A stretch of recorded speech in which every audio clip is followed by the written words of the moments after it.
In the heart of the ancient United Kingdom, nestled beyond the cliffs of Arkvale, stood a kingdom of gold, wealth, and wisdom, a place untouched by time, ruled by a noble king. King Harold of House Everwin had reigned in peace for decades. His rule was steady, his counsel divided, and his heart longing. For years, the throne room echoed with war strategies and court whispers, but not the laughter of children. Until on the day he turned 40, the heavens opened, and twin sons were born, heirs to the legacy of Arkvale. Trump, the younger of the twins, bore the quiet spirit of the land, humble, observant, fiercely loyal. His elder brother, Albert, shone like fire, proud, commanding, and drawn to power. Their mother, Queen Elira, wrapped them in warmth. But her light faded far too soon. She died when the boys were just 7. From that day forward, King Harold raised them alone, not as spoiled princes, but as warriors of Arkvale. Under sword and shield they learned honor, strategy, and pain. But while the king molded soldiers, his enemies in the royal cabinet plotted behind polished smiles, including his own brother, the cold and cunning Duke Marlowe. One sacred evening, at the ritual stone deep within the forest of Wren, the king knelt for communion. As the flames flickered and chants rose, a scorpion crept toward him. No one noticed except Trump. Without a cry, the young prince scooped the creature into his palm.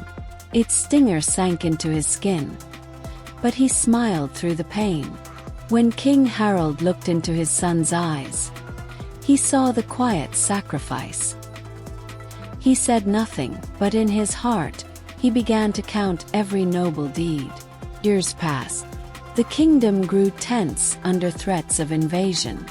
Bandits from the outer wilds pillaged nearby villages, killing men, violating women, burning homes.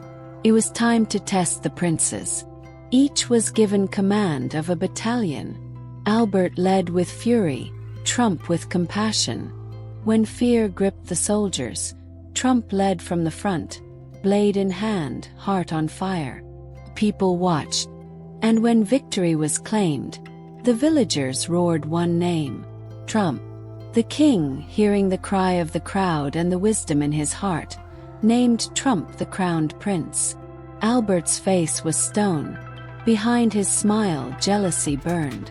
And so, in secret, he aligned with his uncle, Duke Marlowe, and the enemies of the crown. Meanwhile, King Harold sent his beloved son to explore the world, to study leadership beyond borders. And it was there, far from the palace, that Trump met her. Her name was Ella, a slave girl with fire in her fists and sorrow in her eyes. When 3 cruel boys tried to bury her alive for defending herself, Trump, hiding his royal identity, stepped in. Together they fought, side by side, and in the days that followed, side by side, they loved. But Trump wore rags, not robes. He told her nothing of who he was. He wanted her to love him, not the title. Back in Arkvale, Albert had discovered the truth, and with venom on his tongue, he tricked their father. In front of the entire cabinet, he requested to marry Ella, not for love, but to wound his brother. Bound by oath and royal promise, King Harold agreed.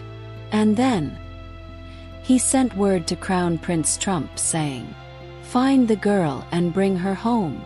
She is to wed your brother." Trump stood frozen. The message cut deeper than any sword. The woman he loved promised to the brother who betrayed him, but he obeyed. He always obeyed. Now, the journey begins. Will Trump return her to be wed against her will? Will Ella learn the truth of who he truly is? And when betrayal boils to the surface, who will bleed first, brother or crown? Click the like button and subscribe. Leave your comments and stay tuned for more.